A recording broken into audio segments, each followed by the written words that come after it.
ICICI Lombard and CNBC TV18 present India Risk Management Awards, honoring the new age risk management practitioners. Well, companies have always faced risks, risks from the competition, risks from changing regulations, changing lifestyles. But risk management as a faculty, as a function, came to the center stage, just was prioritized by all companies after the COVID pandemic hit us. It, in terms of intensity and in terms of the comprehensiveness with which it attacked companies, risk management became really the most important function. And precisely because of that, the CNBC TV18 ICICI Lombard India Risk Management Awards, which is given annually, becomes even more important because this is the most important function that companies are now faced with.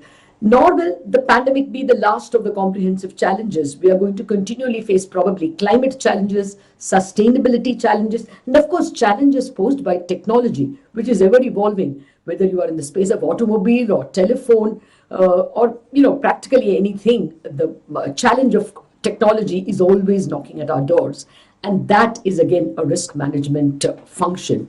And that's why today we have an elite set of members from India Inc. to discuss the importance of risk management and how it is evolving under the changed circumstances in a post-COVID world. Joining me are actually members who were the jury members to decide the India Risk Management Awards. The chairman of the jury, Mr. Shailesh Haribhakti, chairman of Haribhakti and Company; Harsh Shah, the CEO of IRM India affiliate; Ramesh Swaminathan, CFO and Head of Corporate Affairs at Lupin Finance; Sandeep Batra, CFO, Crompton Greaves Consumer Electricals; and Bhaskar Anand Rao, the CFO at Bayan, the Bangalore International Airport. Gentlemen, thank you very much indeed for joining me in this conversation. Well, let me start with the chairman of the jury and a very senior member of India Inc., Mr. Haribhakti. You have been going through accounts of several companies and are involved with several companies. Do you think there is a heightened awareness of risk management, Mr. Haribhakti? Has it just scaled up in importance? Amazingly scaled up, Lata. There is a completely new step that India Inc. has taken in the field of risk management. Not only have they beefed up on technology, frameworks, people, capability building, but also on investing in the technology which will drive their own learning and their own benchmarking and own improvement. So this is a true revolution that is beginning. The next step, in my view, is going to be the bringing in of artificial intelligence and machine learning into the risk management space, which will take risk management to its next level. Today, we do not have a very clean and clear system of benchmarking and dissemination of best practices. And I'm sure that CNBC, through this very, very wonderful activity that you are taking care of, will create the framework and the platform to have the best practices and benchmarks spread across India Inc. Okay. Harsha, as an academic and as a think tank person, what are your observations? Are you noticing a heightened awareness of risk? And is it getting documented and becoming part of the system? Yeah, Lata. So if you see, traditionally risk management was only confined to banks and financial institutions, and it was more a compliance-driven activity. But today what we are seeing is risk management has become everyone's job. Yes, there is a chief risk officer, there is a risk leader, there is a governance in every organization. But today people are realizing that everyone and every manager in a company is a risk manager. The essence of a risk-aware culture, the need for risk intelligence in the entire value chain of the company has come to the forefront. From our perspective, we're seeing a demand of almost 100,000 qualified professionals in the Asia Pacific region. That's the kind of demand that is emerging from not only large corporate organizations, but medium, small enterprises who are looking to build resilience with a qualified talent pool. So the seriousness, the investment in risk management, the need for a risk-aware culture driven by, of course, mandates by SEBI, RBI, the Ministry of Corporate Affairs is taking risk management to an enterprise risk management perspective? Traditionally, risk always landed on the finance officer's lap because all risks have to be ultimately paid for. So, with that, let me come to you, Ramesh Swaminathan. Do you think in this period when organizations are having a heightened awareness of risk, the responsibilities of the CFO are only increasing? Today, because of technology, we need to go an extra mile to make sure that risk, wherever there is possibility of mitigating it along the entire value chain, we go about implementing it. So let me give you an example when it comes to manufacturing. Traditionally, we always relied on PLC systems and so on to kind of monitor, look at diagnostics and the like. Today, we are using, in fact, a lot of these digital signals, look at predictive analytics, and at some point of time, looking at preventive, prescriptive analytics as well to lower the risk possibilities. Coming from a regulated industry like mine, we use this extensively for looking at lowering of risk when it comes to, in fact, FDA compliance, when it comes to lowering of expenditure on various fronts, including repairs and maintenance, downtime, out of specification, out of trends, and the like. So the entire value chain is going to be monitored using diagnostics and the like. There's a lot of possibilities of reducing expenditure also when it comes to R&D, when it comes to analytics and the like. And there's of course leakage when it comes to, in fact, the revenue functions like sales and marketing, improving productivity. From that perspective, if you don't use, in fact, technology to lower, the possibilities of cost incurrence, then you're actually erring, and to that extent, the possibilities from a finance perspective is much higher today. Sandeep Batra, how has life changed for a risk officer or a CFO in FM, or even for the FMCG company itself? Are things much more challenging, or simply because it is, nuts and bolts, everyone uses consumer electronics, life is actually a little less risky for you? I think one thing that I have noticed when it comes to risk, particularly if I look at over the last 4 or 5 years, that number of these unpredictable black swan events have become more frequent. So if you look at maybe 2016, you had demonetization, totally unexpected. 2017, you had GST being implemented. And then you had the mother of all events, COVID.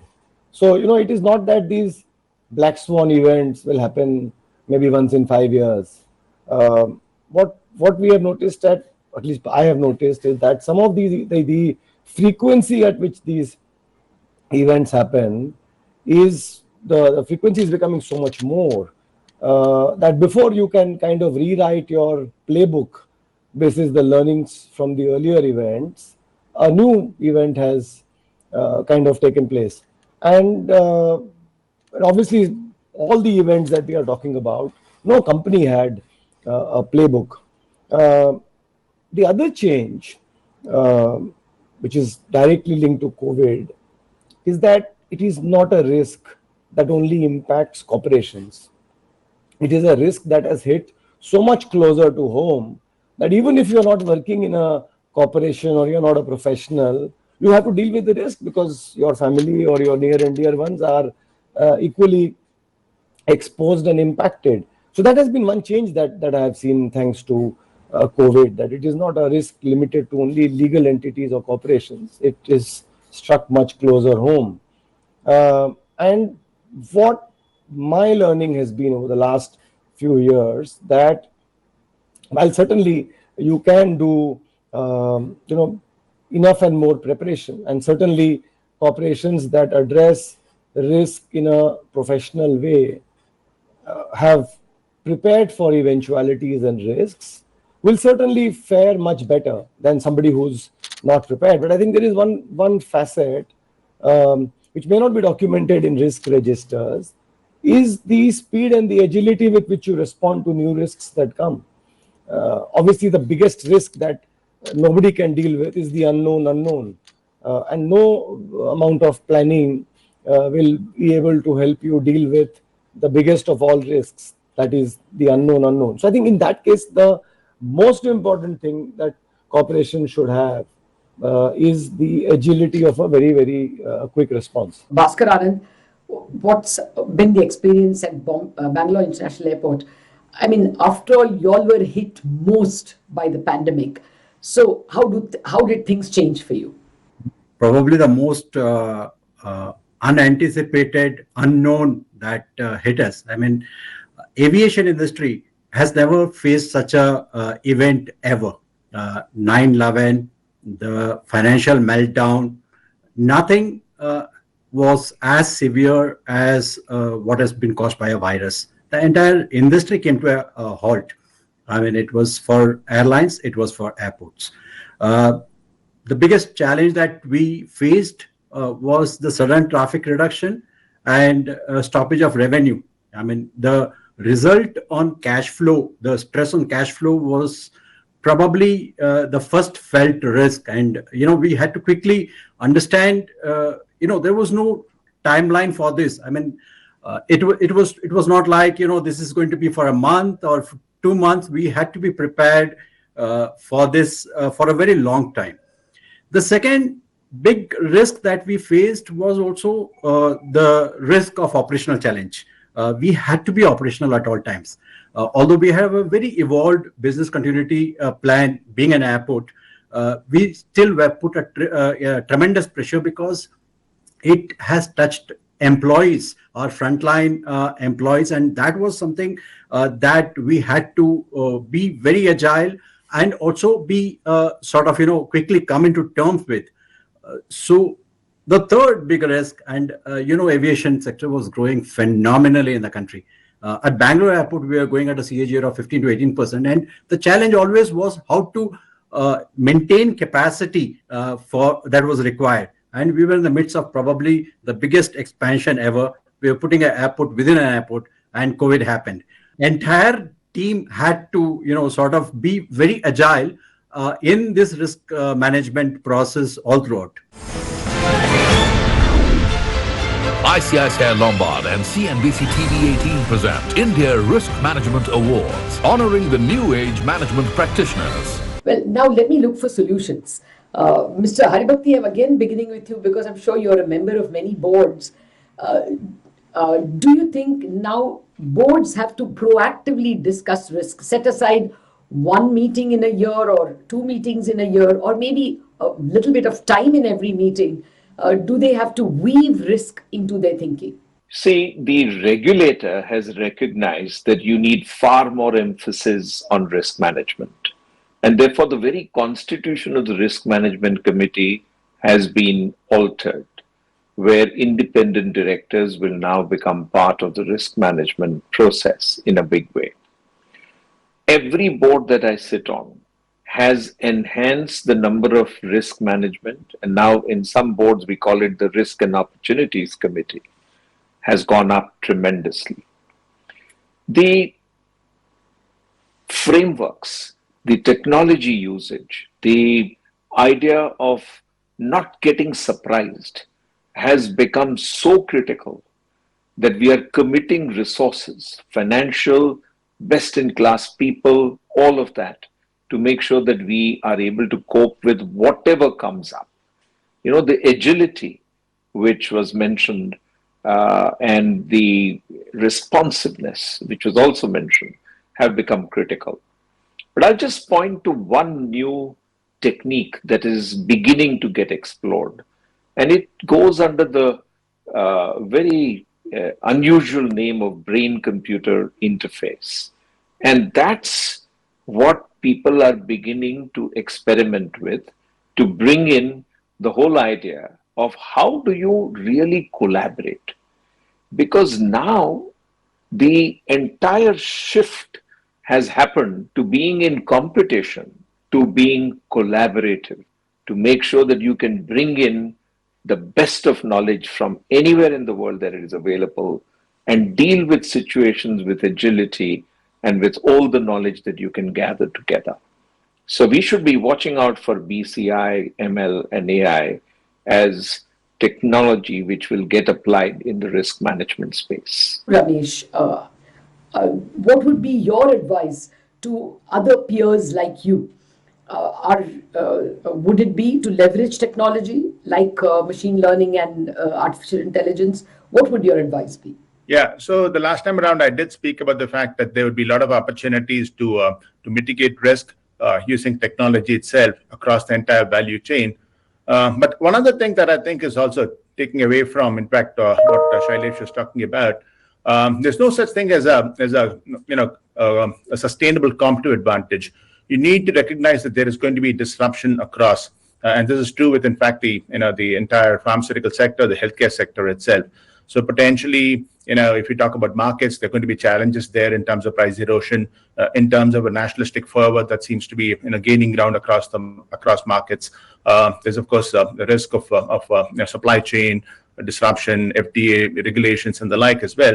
The other point I would like to make is the fact that one has to look at other opportunities beyond, in fact, the traditional. So, if, for example, one could embrace the entire health ecosystem around healthcare, so to speak, with in fact going beyond the pill, so to speak, working around, in fact, the digital healthcare system, growing, in fact, adjacencies and looking at second engines of growth, so to speak. So those are things that would actually help in mitigating volatility in earnings and actually providing for sustainability in the future. So to that extent, I think the entire framework around which people draw up their contingency planning, or for the matter, their scenarios for the future, has to undergo a change. Sandeep Batra, until now, one thought that taking care of the health of the employees or keeping ultra sanitized environment in the office, providing things like, work from home was provided for probably young mothers. It was seen as a very charitable organization. Do you think what we saw as charity and just good behavior should now become mandatory behavior? 2 years ago, when people were still talking about COVID as something that is unlikely to impact India, very few companies had prepared for this eventuality, and suddenly, middle of March, everybody had kind of been shut down offices and forced to work from home. And I for one, personally was always a bit of a skeptic when it came to work from home, and I had the same feeling that you articulated. But believe you me, after we were forced to work from home, everybody learned how to adopt, be it Zoom, Microsoft Teams, or whatever tools were available. And at least in the first, I think, 12, 15 months, I did not, and most of my colleagues wouldn't have got fatigued with work from home. Obviously, after that, as things kind of improved, everybody was keen to go back to work. But there are huge pluses of having this hybrid kind of an ecosystem. I'm not personally sure whether 100% work from home will ever sustain, but having seen the benefits of how this can impact and improve productivity, and allow corporations to also save costs. So in that sense, it is like a win-win for most stakeholders.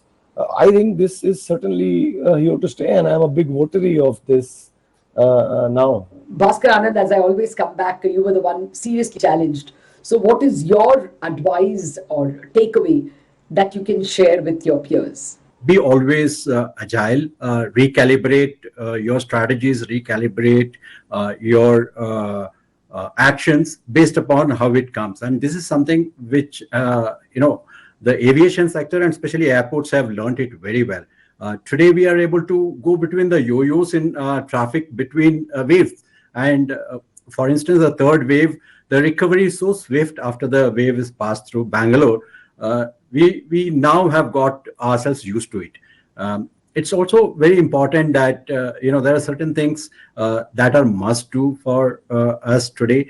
One is to make sure that our employee sort of engagement is much more intense, not only at a employee primary health level, but also at a mental health level, at a level of counseling, at a level of what you can call empathy with them, because they are the ones who actually braved, especially during the second wave, to make sure that the airport runs efficiently.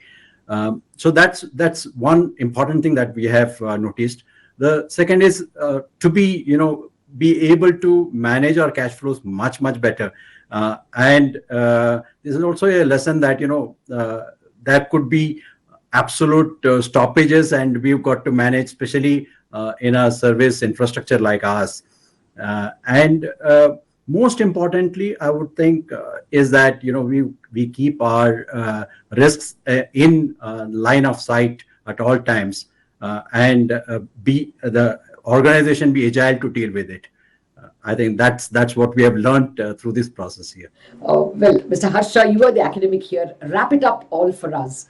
What would your advice be to organizations in terms of risk management? I think from an enterprise risk management perspective, three trends that will drive change for India. Number one being we're going to see the segregation of the audit and risk function.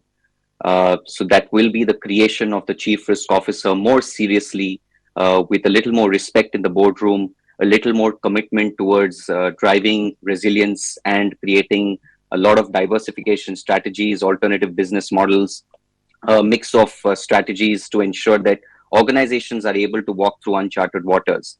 The second thing is, I feel risk intelligence will now be an important skill valued over domain expertise. So here you have a supply chain expert, but a supply chain risk intelligent expert will be much more capable to do the job.